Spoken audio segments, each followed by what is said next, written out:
Welcome in, welcome in, welcome in. Today we're going to go ahead and start by looking at our next opponent in Wake Forest. And they have a Heisman watch list QB in Colin Hurley.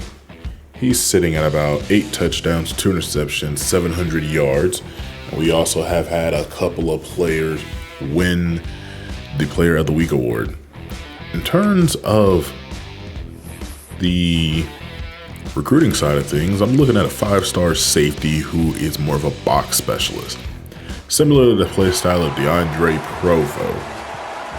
The only downside is, right now, breaking his playing style because we're giving up 124 rushing yards a game, but we are hoping that we can get that situated this game as we take on our second ACC opponent in Wake Forest.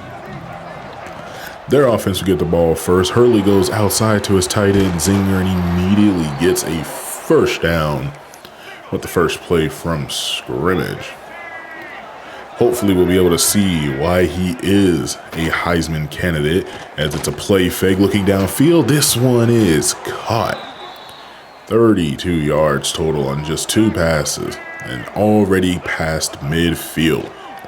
Now Hurley throwing outside to his tight end once again. This will be a gain of 7. I think we're going to have to move Shelton Peel to start covering him. Need a little more speed. I don't think Lester Hops is going to cut it.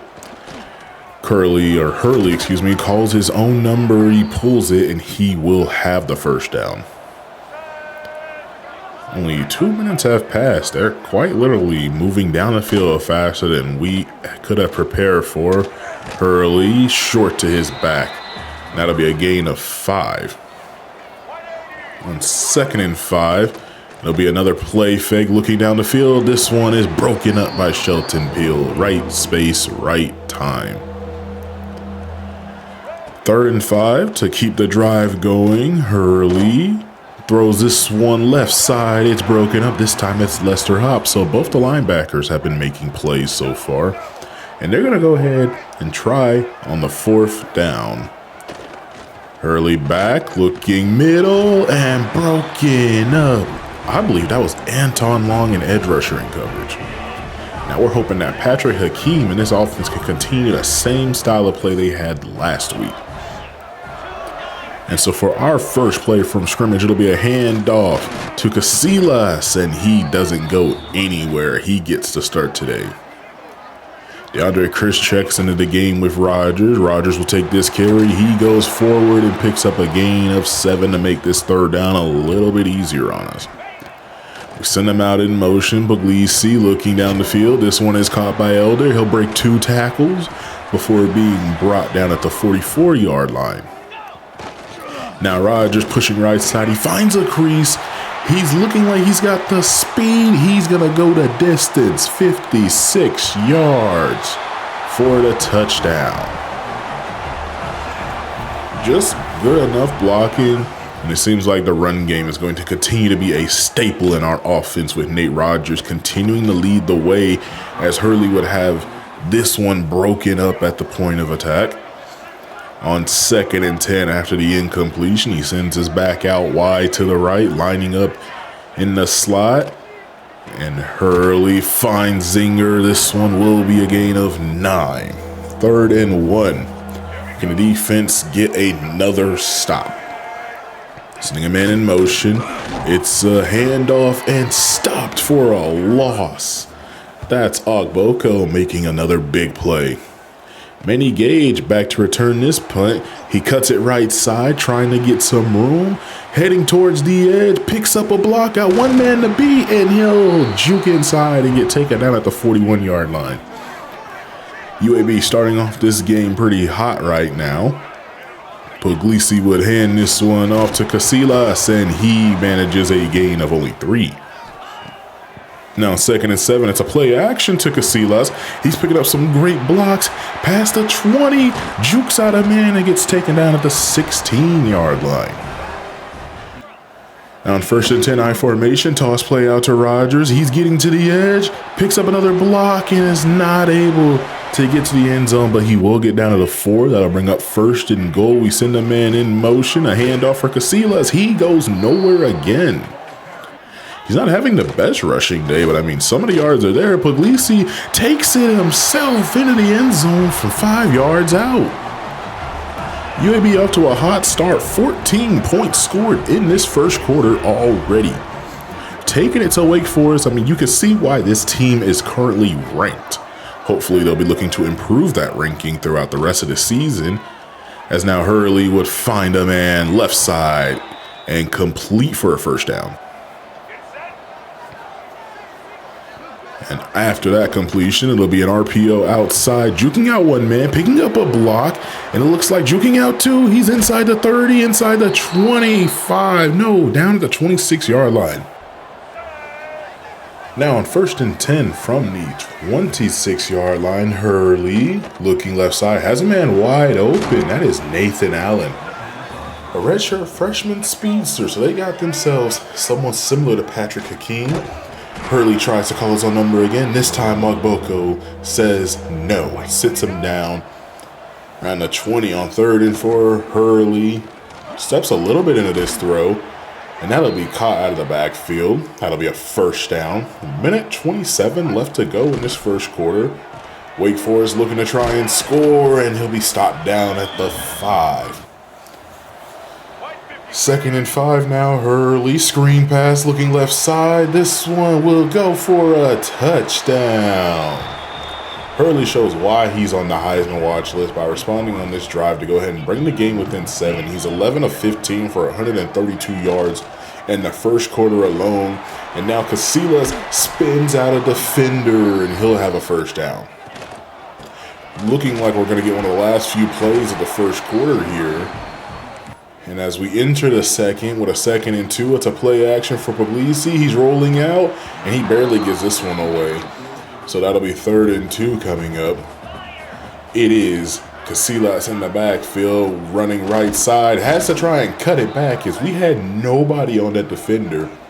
And that's virtually just a 3 and out. Now Hurley stepping into this throw, finds his tight end.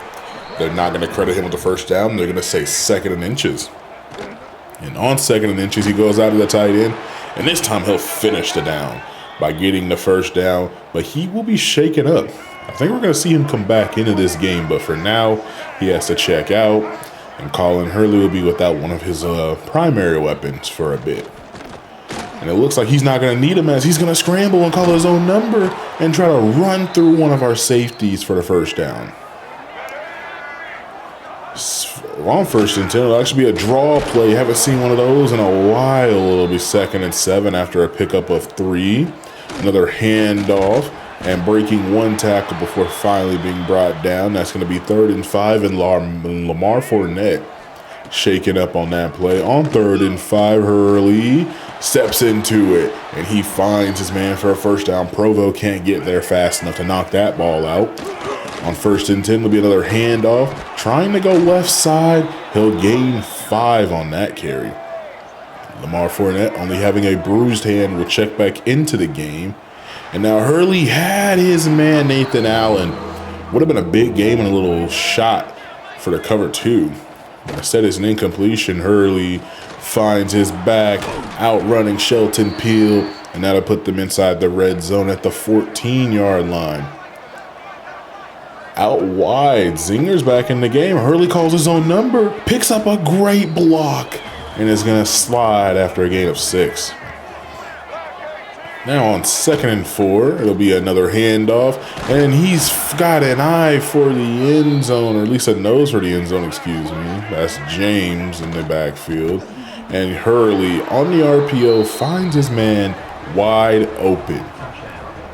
So they tied this game up 14 all in a matter of no time.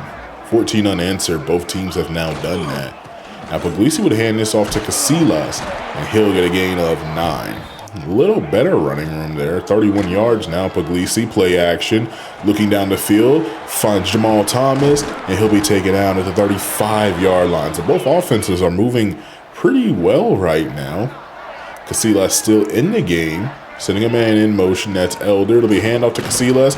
He had a hold there for a second. He's going to gain 4. We're going to go with some hurry up, a play action shot down the field. Elder wide open, touchdown, Blazers.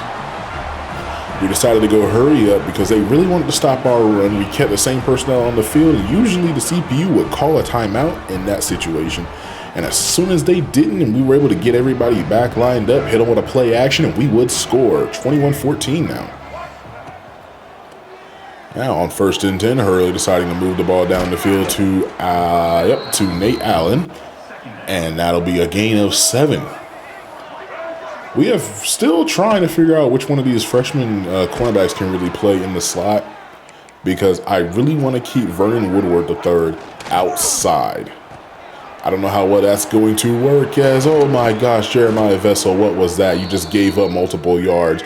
And now Hurley is over 200 yards, and we're still in the second quarter. He goes down the field. This one caught by James. That'll be a first down. He breaks the tackle of Peel.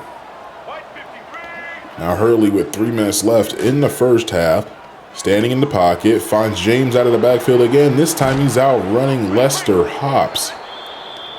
And that'll be 1st and goal up to the 3-yard line. Empty set for Colin Hurley. Wants to throw it straight for a screen pass. This would be caught and actually lose 2 yards back to the 5. Another RPO, and the same one they scored on before, they tried to get it again.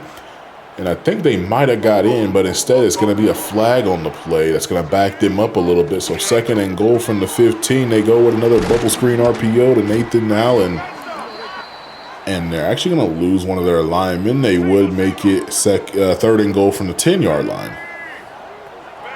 And from this play, Early, a little bit of pressure coming, finds a man, and it will be down to the 5-yard line. So Wake Forest would actually not go for it on 4th down and elect to kick a field goal. The kick is up, and it is wide to the left. From the left hash, they're not able to get this one figured out.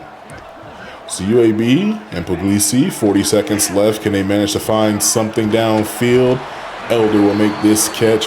Now, mind you, he's having a really good breakout so far this season. I'm just kind of upset with myself as Puglisi gets sacked. That it took until his senior season for him to really get the play time that he's probably deserving of. As Puglisi's going to scramble, he's going to look for the 1st down. He'll get the 1st down. And we're going to call a timeout. Maybe we can make something happen, maybe not. 10 seconds left in the first half. Puglisi taking a shot, wants Patrick Hakeem, and it's broken up. ACC still does have different speed. And so a screen pass outside to Rogers. He goes nowhere. And with 2 seconds left, why not just take a shot towards the end zone? Puglisi looking left side, wants to give Hakeem another chance. He's got the speed, and he got a hand on it, but he's not able to come down with 2 defenders in the area. So we do go into halftime up 21-14 here at home against Wake Forest as they came to us. Now we have them beating the rushing game quite handily, but they are killing us in the passing game. Mainly the intermediate passing game between the slot and the running back. A lot of those RPOs are going for major yards, so we'll take the ball coming out of halftime. Rogers gets a gain of about 3 yards. Not able to really find the correct hole to hit there. And on 2nd and 7, another handoff for Rogers. And again, stopped after a gain of 1. 5 carries, 80 yards. He had that long rush of about 56, really pumping up his numbers. And Puglisi just checks it down to Chris, playing a little safe. We still do have the lead, but we ended up having to punt this one to Wake Forest.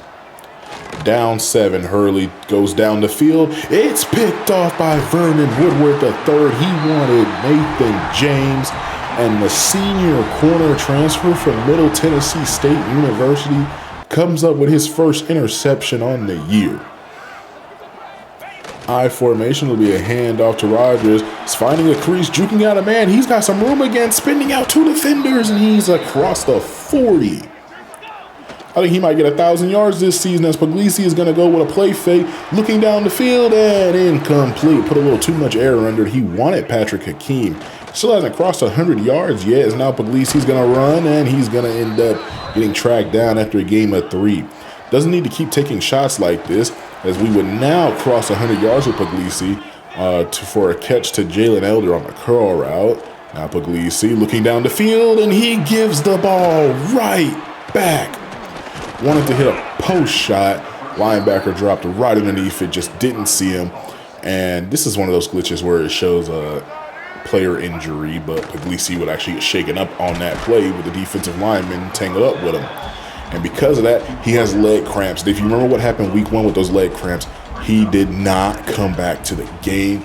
So we could be potentially looking at one of our backups trying to come in and finish this game. The question is, which player is going to get that play time depending on if Puglisi can come back. But let's focus on the defense and the Wake Forest offense. Now, 1st and 10, Hurley steps into this one. This will be a near first down catch. That's a gain of 6. Already at 260 yards. It'll be a handoff to James. Dropped after a gain of 2. Hops finally able to make that play. Better in the running game than the passing game. Might have to start giving Soto a couple of those snaps for Hops like we did last year. As Curley takes a shot, and oh my lord, that was caught. Okay, a Wake Forest touchdown. They tie this game up, and I believe that was caught on Vernon Woodward III. So, I mean, any DB out there knows you win some, you lose some. As now Rodgers breaks a couple of tackles. He's across another first down. 100 yards has been broken on this day for Rodgers. He'll take another handoff, picking up some more great blocking, gaining 5. So, I mean, he's popping for a good at least 5 yards on some of these carries. Now Chris will take this swing route, only able to gain 1, not able to break that tackle.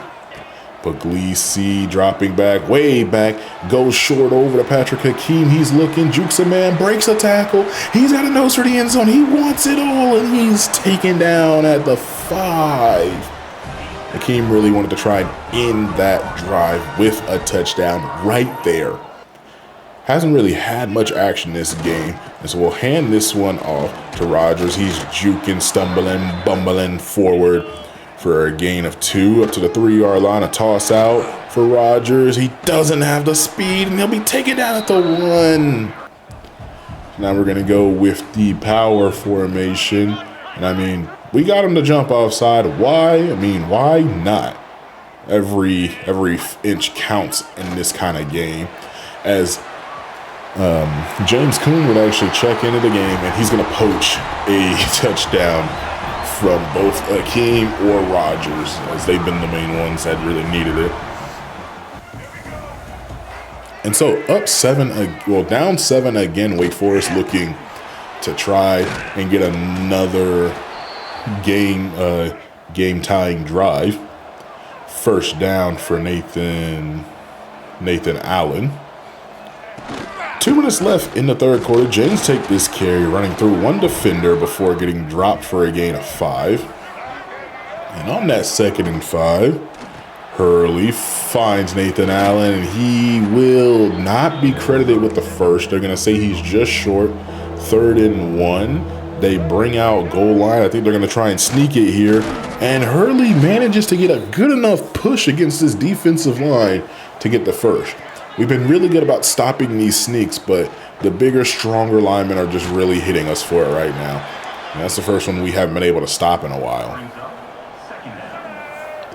And so as we are approaching the end of the 3rd quarter, Hurley just misfires, incomplete into the dirt on the right side of the field. 3rd and 9. Can the defense get off the field so the offense can attempt to go build this lead a little bit more? Hurley, right side. And Benji Mulatalo could not cover, just not fast enough. I mean, I think he only has 85 speed, but he's been playing pretty well in the slot. But I mean, today, when we look at what he's been doing on a play like this, I mean, he does make the tackle, but their slot receiver has been making most, if not all, the plays. And I mean, handoff now, left side. Benji gets juked out and then demolished by a lineman. Yeah, I think it might be time to try and get some of the other freshmen a couple of snaps or 2, bring down a different player. Hurley looking right side. This one's caught. And there's Benji Mulatalo, in coverage. And this one goes in for a touchdown. Quick pass by Hurley. That would tie the game up once again. This Wake Forest offense, this Wake Forest team just will not go away. And so now Nate Rogers would run forward, scampering to the left side for a first down. Puglisi looking short, finds Elder. He will fight for it, and he's fighting through tackles. He'll be getting the first down. Now Puglisi looking short, and Akeem's going to fall after this catch. So it'll only be credited with a gain of 3. A handoff to Rogers, running through a defender to pick up 7 for the first down. Now on 1st and 10, Puglisi scrambling out to his right side, finds Patrick Akeem, and he gets dropped after a gain of 9. 2nd and 1, a handoff to DeAndre Chris. He's got a little bit of running room up straight up the middle. He'll get us another first down. We're looking to try and score again. 5 yards away from the red zone. Chris will pick up that 5 yards and then some. We are now in the red zone at the 17, the 2nd and inches. A play action for Puglisi looking down the field. It's caught for a touchdown by who else but Jalen Elder. That'll put us at 35 points to Wake Forest 28. Game starting to wind down. We are hitting the last half of this 4th quarter. James not able to get anything there. The defense finally standing up once again. And Hurley looking down the field and incomplete. I say defense standing up as Hurley has 400 yards on 35 out of 43. I mean, my main concern coming into this game was stopping the run game a little bit to try and help out our chances with going after that 5-star safety, Shamir Whitted. But when you're giving up passing yards like this, it's a very good thing he doesn't care about that kind of stuff. He just wants to play and hit somebody in the run game. After the incompletion by Hurley, 2nd and 10, looking down the field, pressure coming, and this one is out of bounds. 3rd and 10 showing up. Hurley stepping into it and broken up. Woodward is able to make this play. So they punt, and Manny Gage back deep to return. He's going to break this one off to the left side. Looks like he's got one man to beat. Not able to beat him. He breaks the ankles of one man, and he was gone, but he just couldn't seem to do it. That would have put the game out of reach, I'm sure of it. Now Rogers is hit hard. Ends up stumbling backwards after gaining 2. We've been running this ball pretty good with Rogers. We have to give him a break at some time as DeAndre Chris comes in and makes a first down run. He'll get the ball. No, it's a play action. Puglisi goes short to Addison, who we have not really called our tight end's name too much. Puglisi hasn't had too many passing attempts as we've been running the ball quite efficiently. Chris, first down on the run. Inside of 3 minutes now with a 7-point lead, and that goes nowhere. I think we might lose a yard, and Wake Forest call a timeout. Here's 2nd and 11. Chris comes in. He tries to cut it back. He's going to lose a yard himself, and Wake Forest does not get charged a timeout for one of their players being hurt, as Puglisi wants to take a shot to the end zone. I mean, I don't know if we can do it right there. There's a flag on the play, but it looks like it's on UAB. They're going to call offensive pass interference on Patrick Hakeem. So we would have to just accept a field goal to put us up by 10 points, where the defense now just needs to hold on for 2 minutes and 24 seconds. It's now Hurley going outside, and this one nearly a disastrous play as it got batted up into the air but falls harmlessly to the ground. And on 2nd and 10, after what could have been the worst play of the game for Hurley, this will be a first down completion to the 36-yard line, where Wake Forest will now, ahead of the 2-minute warning, attempt to start going hurry up. They will get the snap off before the warning, and Hurley would find his man across the 50 as he goes to the ground and secure the catch. Carlin Hurley has been having himself a game, and of course this has to push him up the Heisman leaderboard. One broken tackle, and I mean, we could be looking at something crazy here as they do manage to get out of bounds. It's 1st and 10 for Hurley. Doesn't even have to move the feet too much. He felt comfortable in that pocket, but just misfires over the head of everybody. And on 2nd and 10, Hurley finds a man wide open, and that'll be another 1st down. Xavier Widener, 10 catches, 156 yards. So even he's been doing pretty good.